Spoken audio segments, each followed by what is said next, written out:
Good morning, welcome to another 24-hour reading vlog.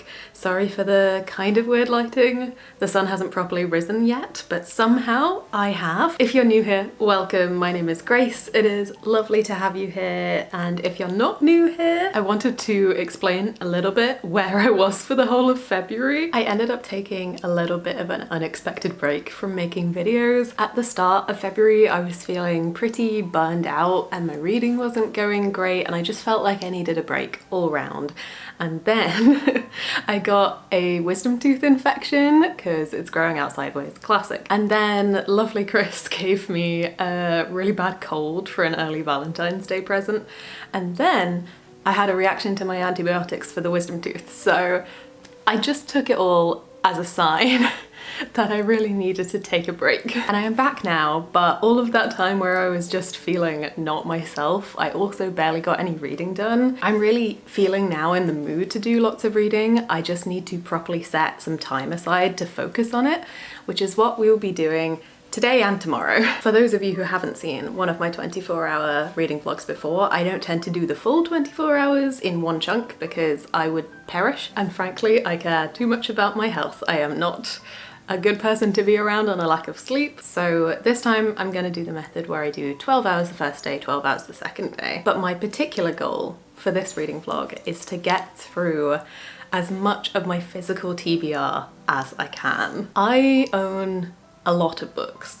A lot of books, but I don't always read them because I work at a library and there are often new releases that I'm excited for, so I'll get them through the library or one of the audiobook apps. I use Spotify to listen to books a lot and my library apps as well. So I don't get through my physically owned books as quickly as I would like to. I counted last night and there are 153 unread books just in this flat alone, and I have a good chunk of books still at my parents' place that just wouldn't fit in here. A lot of them are on these shelves with the Bionicle figures. I have another shelf over that way. Let me show you what I don't normally.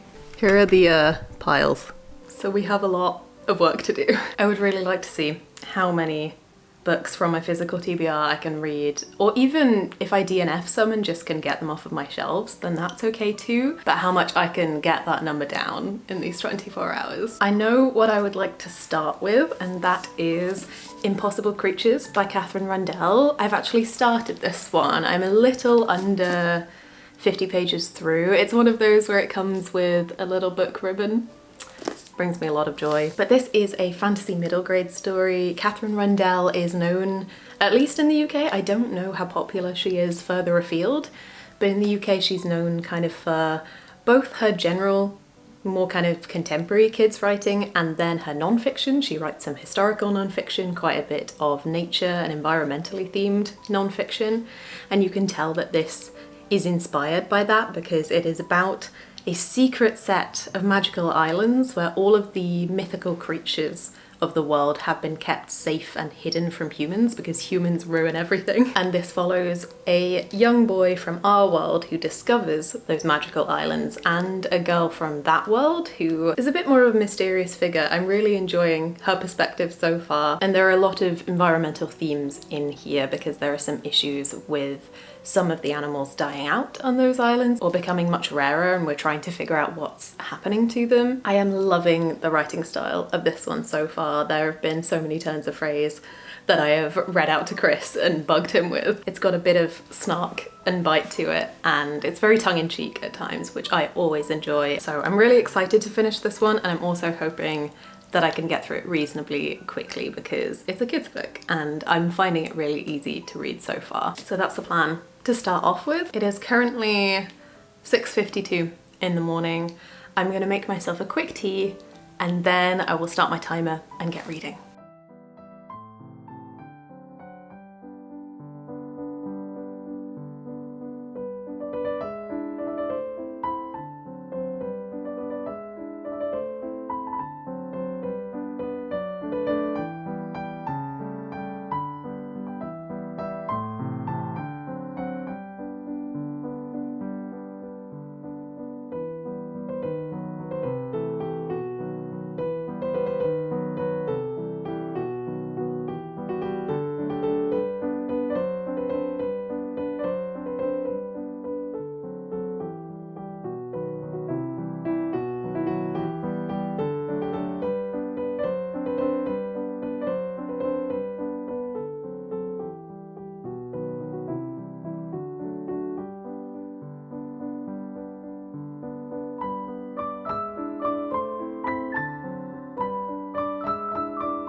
Hello, update. It is nearly 11:45 now and I started at 7, so I'm about 4 hours and 45 minutes in and I am a little over halfway through this one. I always forget when I do these how slowly I read, even when I'm paying full attention, and even though this is a children's book and it's got like a reasonably big font, it took me about 4.5 hours to read 150 pages. So I don't know how many books we'll be getting through in this video, but I'm really enjoying this one. Some things have happened. I had a little cry. It's fine. This is proper adventure fantasy. There are so many fun and exciting new magical creatures that come up in here. There's a found family that's kind of been tossed together. There are definitely moments of really high tension, and I would say this is kind of top end of middle grade. I'd aim this more at like a 12-year-old. We don't call it middle grade in the UK, we just call it kind of 9 to 12. So I don't know exactly how that corresponds to the target audience in the US, but this is definitely could be a bit scarier for younger middle grade readers, I would say. I don't know why. I always do this where I hold up the cover even though I've taken the dust jacket off and it says nothing. I'm enjoying it. I like the two main characters that we're following, the two kids. Both have interesting flaws. I like that our female main character is incredibly determined and stubborn and will speak her mind. I think that the humor has died down a little bit, but mostly just because there's been a lot more happening. I think in that introductory kind of 50 pages, it was a lot easier to have those little quips thrown in because it wasn't so action-packed, and I kind of miss that a little bit. We do still get a hint of it every now and then. So I have about 100 pages left of this one, but I'm going to pause for now because I want to stretch my legs, do some chores, maybe get myself some lunch.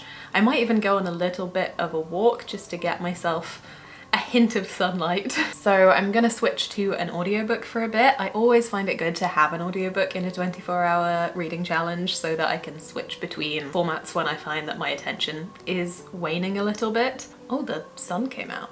Lovely. I tend to go for something a little bit lighter as an audiobook. I find it kind of harder to digest world building or complex narratives when it comes to an audiobook, but I like a good romance or a cozy fantasy, something a little bit fluffier. So I think I'm gonna listen to a book that I have had the arc of for an embarrassingly long time, and this is Gwen and Art Are Not in Love by Lex Croucher. I have this really cool arc that you scratch off this gold foiling here and it will say not underneath, but I've been too scared to touch it because it looks pretty. This doesn't have a proper blurb on it, and I don't think I'm gonna look it up again, but from my memory, this is a young adult book set in medieval times. I'm sure it will take some liberties, but it tells the story of two young nobles who are kind of being pushed to get married, but secretly the boy involved likes other boys and the girl involved likes other girls. So it should be fun. It's probably not very historically accurate, but I don't really care. We're just here for some queer fun. This is a bit of a second chance author for me because I've tried to read from Lex Croucher before. Infamous, that's the one. I couldn't get into that one. I ended up DNFing it because it said it was going to be a sapphic kind of Regency love story, and we just ended up talking about this one guy for ages and it got on my nerves. But I know a lot of people love their books, so I would like to give this one a go because the premise does sound really cute and fun. So that's the plan. Go make some food, maybe go on a bit of a walk, do some washing up, and listen to Gwen and Art Are Not in Love. Go down.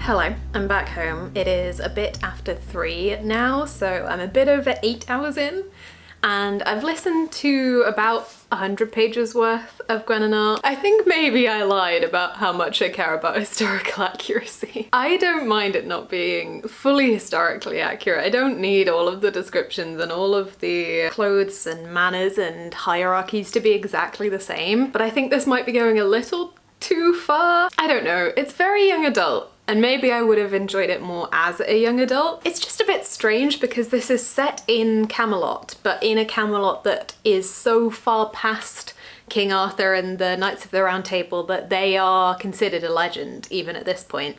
So Gwen and Art in this story are not those characters at all. Arthur supposedly maybe distantly related to the original Arthur, and there is some kind of subsect, some cult that still believes in the Arthurian line and wants to bring them back. Arthur honestly is just getting on my nerves.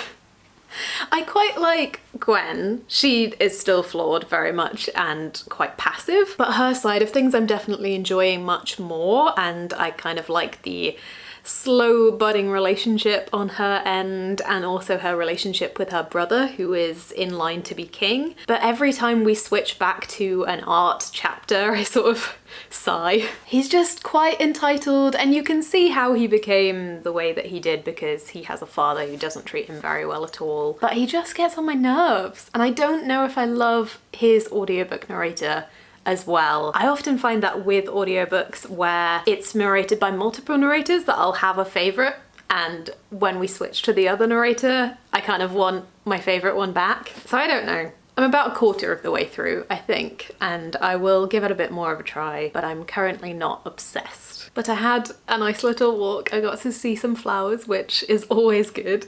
And I think I'm gonna try to finish off Impossible Creatures now. I only have 100 pages left, so I should be able to finish that before 7 p.m, which is when I'll finish my reading for today. So I think I'll update you when I'm done with that one, with my final thoughts. Hello, friends. Sorry, I'm a bit disheveled. I've been having a bit of a cry. It is just after 7, so I finished my reading for the day, and I just managed to finish Impossible Creatures, and the ending of this, oof, it really resonated with me, and it's just such a life-affirming book. I don't think this would quite be a 5-star for me, just because I don't think the middle necessarily had the same magic that the beginning and the end of it did, but I would really highly recommend this one to anyone who reads middle grade, and I think that this is one of those middle grades that is wider in age appropriateness. I think as an adult there is a lot you can get out of this one, especially if the environment is something that concerns you. This is heavily relatable to our current world, and not even just in terms of environment, just in terms of goodness and how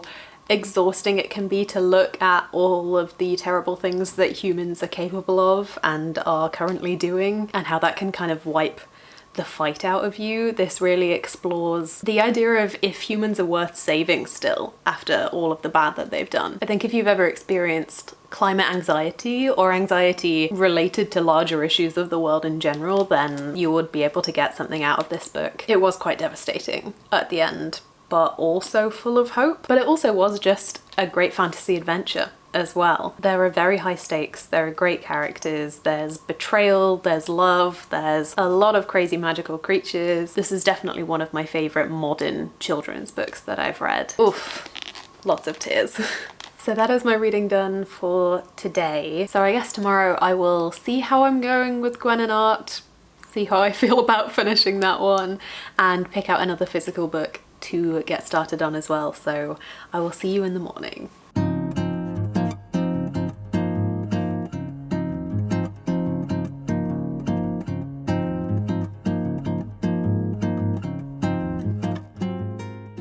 Good morning. It is around 7:30 in the morning and I've been reading for about 45 minutes and I have already read a book. Granted, it was this little short story by Madeline Miller called Galatea, but this has been on my shelves for so long, so I'm really glad that I finally picked this one up. As Madeline Miller is wont to do, this is another feminist retelling of a Greek myth or poem. It's inspired by the story of Pygmalion, who I wasn't really familiar with. I'd heard the name, but I didn't really know what his story was. But I now know that he was a man who was kind of disgusted with the way that women were acting in his town. He really wanted an innocent, pure girl, so he made her out of stone and then prayed to the gods that she would become flesh and blood so that he could be with her. And this short story is a retelling of that story from the perspective of the stone woman. And it is horrific in all of the ways that you expect it to be horrific. It is filled with a lot of rage. Galatea is a very smart character and she really knows how to read people, men especially. I really love Madeline Miller's writing. I have a slightly unpopular opinion in that Circe is one of my favourite books of all time, but I DNF the Song of Achilles. It just wasn't working for me. It was a few years ago now, so maybe I would give it another go at some point, but I read Circe first and loved it and then expected to feel similarly about the Song of Achilles, and it just wasn't holding my interest. But this one reminded me how much I love Madeline Miller's writing, and I really would like to read more from her in the future. If you like reading about female rage, then this is a great short story, but it is pretty grim. Just be warned. I think I'm going to head out to a cafe now because there's this one cafe in my town that I really like, but it's always packed whenever Chris and I try to go there. It is so full and there's a huge queue, but they open at 7:30 in the morning and it is just past that now, so I'm hoping if we can get there not too long after opening time, then we'll manage to find a seat. Fingers crossed. I think the next physical book I'm gonna try to pick up, I'm nervous for this one, but I'm going to try Feybound by Sarah El-Arifi. This was one that I was so excited for and it was really hyped up when it first came out, but since then I don't think it's gotten the best reviews, and also it's a romantasy and I'm kind of craving a romantasy right now. I want something kind of action-packed and I want that kind of romantic tension, but I don't have the greatest track record with actually liking romantasy books. This one is set in a world where there are humans, elves and fae, and I think it's quite a war-torn setting. And our main two characters are elven sisters, but one of them is a warrior in the army and does something that means she gets them both exiled into the fae realm, which they didn't know still existed. I think fae haven't been seen in quite some time, but it is a treacherous place, but also quite beguiling, I think. I don't know much more about this one. I know it's been comped as like a Sarah J Maas but with black characters. I'm not a huge Sarah J Maas fan, so we'll see how that plays out, but I do like the idea of reading a fae-inspired story that is centered around black characters. Also, this edition is gorgeous, so I really hope that I like it because I'd like to keep the copy, but we will see. I want to properly give it a try. So I'm gonna head out now, get some sunlight and some coffee, and hopefully I'll have some thoughts for you when I get back.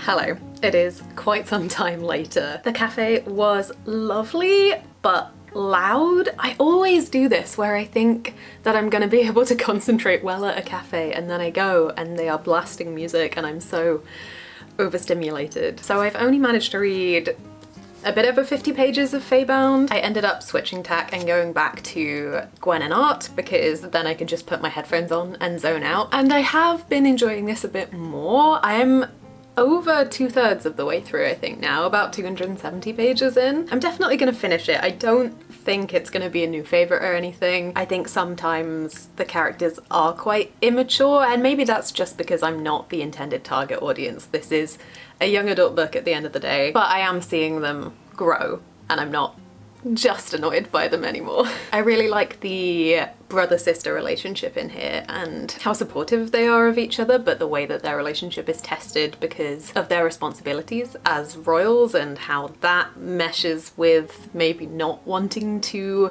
get married in the traditional sense. So I'm having a fun enough time. I don't think it's badly written at all.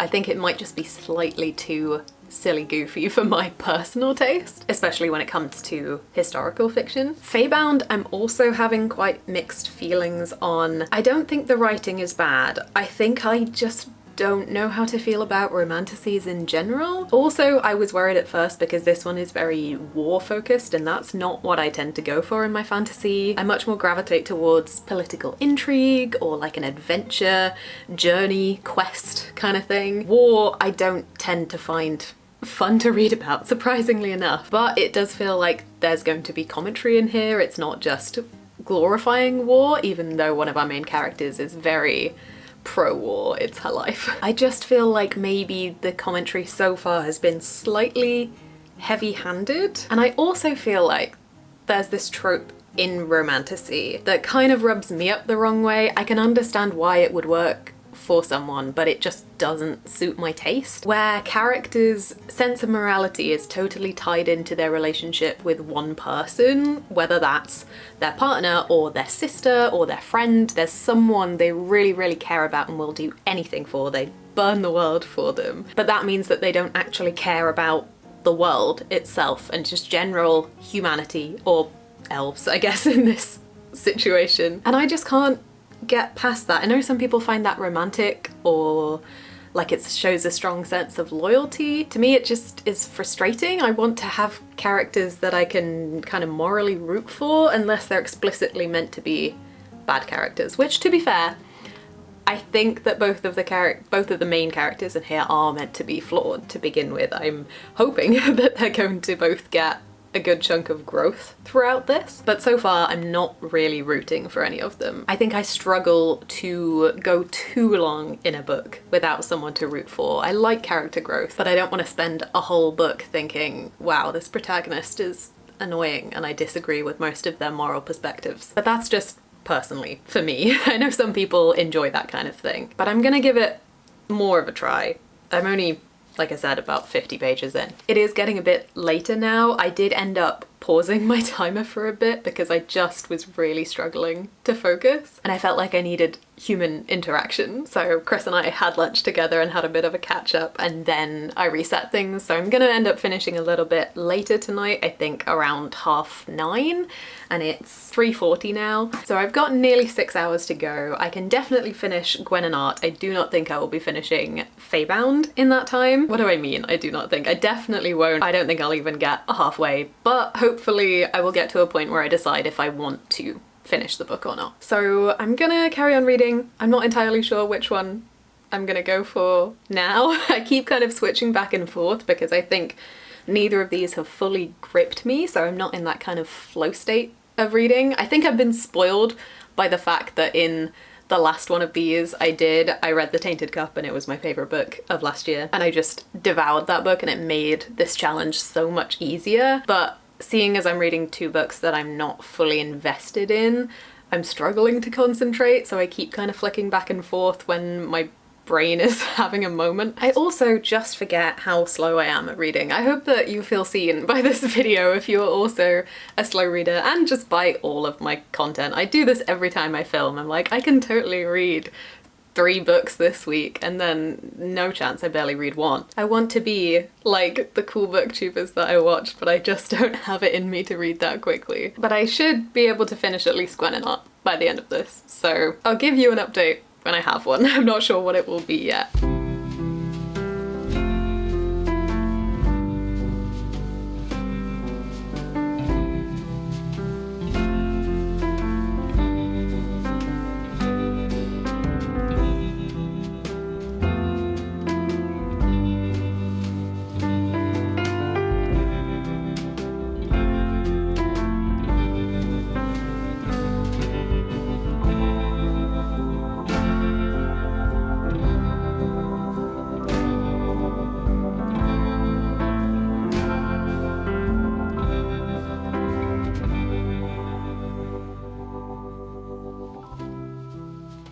I don't think I can do it. I just read like 20 more pages. I'm about 70 pages in, and we just suddenly introduced a romance between these two characters that have known each other for about a day, possibly less, and the character whose perspective we're seeing things from hated him until suddenly she didn't for some reason, and his eyes are sparkling and she's smelling him, and I just felt like totally out of nowhere. I really want to read more fantasy by Black authors, but I just don't know if romantasy is for me. This feels kind of like it's just going through a list of tropes.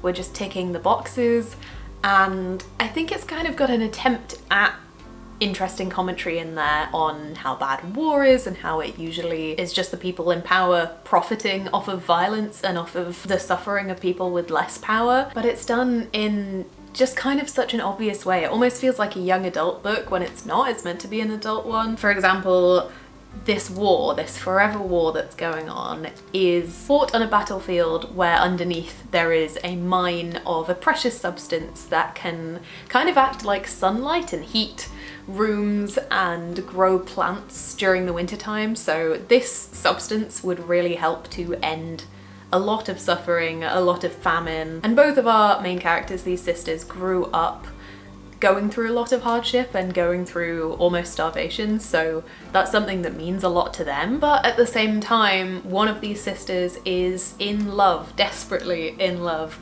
with the chieftain of their land, who is very opulent and always showering her with expensive gifts that she doesn't want, and she even wears beads of this precious substance in her hair, which just feels like the most obvious coding for greed and wealth being at the heart of corruption and fueling war. And yet the character we're following cannot see this and is still head over heels for this chieftain, even though clearly she's corrupt. I don't know, it just feels silly. And there are also prophecies in here, but it keeps doing that kind of heavy-handed thing of, oh, that's just a stupid prophecy. Oh, I wish I'd gotten a more useful prophecy. That'll never happen to me. And it just feels like you can feel the hand of the author there trying to guide you in one direction. It's not subtle at all. And I'm also sad because this is a sapphic romantasy, or at least part. There are two romances, each sister has a romance, I think, and one of them's meant to be sapphic. So I was pumped for that, but I just don't think that this is gonna work for me. And I think the difference between why I kind of could push through with Gwen and Art and why I'm not feeling like I can with this is, with Gwen and Art, one of the characters we were following I was quite frustrated by to begin with, but the other one I quite liked, or I didn't mind at the very least. And this one, they both feel quite selfish, and I'm sure that will change, but that layered on top of the kind of heavy-handedness of the writing and it feeling like I'm kind of being forced through these different tropes, I just don't think this one is for me, unfortunately. But yeah, I think I'm gonna have to DNF this one. I always feel bad talking about DNFs, especially as a writer myself, because it feels like such a brutal thing when your writing is so personal to you and such a big part of who you are. But I do DNF definitely more regularly than I talk about on this channel, and I'm trying to do it more often as well, just because there are so many books in the world and I'm only alive for a short time in the grand scheme of things. Honestly, this experience of only being able to pick from my physical shelves for 24 hours has made me realize there are quite a few books on my shelves that I don't think I will love. Maybe I got them a while ago and my taste has changed, or I was influenced by public opinion and they're maybe not for me. And I think I need to do a bit of a clear out, so I might figure out a way to do that maybe in a video. Would you be interested in that? But RIP, at least it's one book off my TBR. I guess I will finish Gwen and Art now, and then I've got 4.5 hours left, so I think I'll have at least an extra hour, so maybe I'll start something at the end. I don't know, I feel like I need a win because I'm still not loving Gwen and Art. I feel like I'm sunk cost fallacy at this point, you know, and I'm gonna finish it. After that, if I'm gonna start anything else, I need to go for something I'm pretty sure I'm going to enjoy, because I don't want to risk putting myself in another reading slump. But I will go plow through the end of Gwen and Art. I think it'll be alright. I think it'll be okay. And I will let you know what I think of it in the end and what my plan is for the end of this 24 hours. See you soon.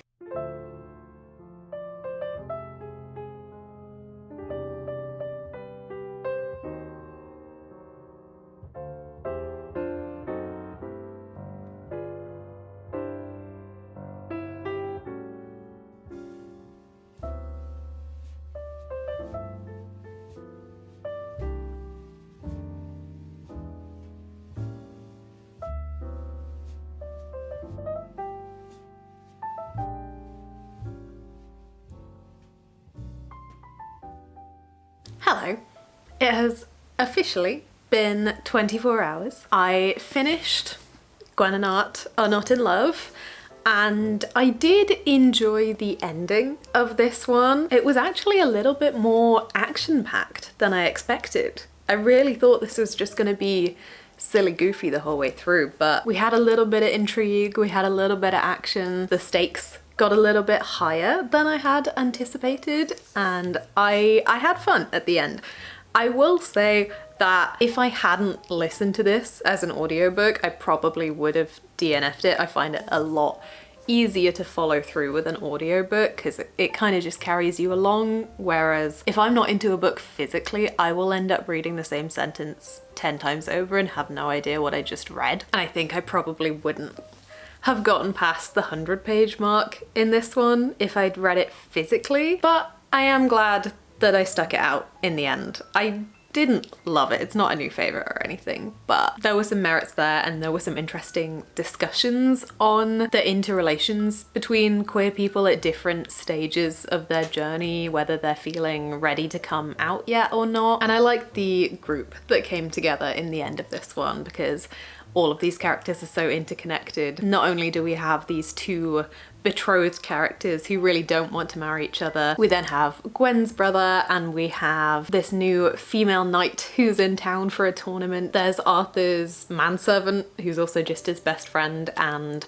there's Gwen's maid, who I actually really appreciated this part. This definitely tackled a little bit of not like other girls syndrome, where Gwen is maybe feeling a little bit superior to the other women around her and assuming that they're all just vapid and full of gossip. And she gets called out for that and learns that women are cool, actually. So there definitely were parts of this that I enjoyed, but I also didn't find it necessarily that gripping, and I think it took me a while to get on Arthur's side. He was really getting on my nerves for some time there, but I did come around in the end. So that is Gwen and Art Are Not in Love. And then, because I had a bit of time left, I didn't want to pick up an entirely new book. I honestly was feeling a little bit of starting a new book fatigue, especially because the last two I tried, Feybound really didn't work for me and Gwen and Art only kind of did. So I decided to be kind to myself, to prevent a reading slump and cheat a little bit, because all I've wanted to do all day today is pick my Legendborn reread back up, which does not contribute towards knocking anything off my TBR. Sue me.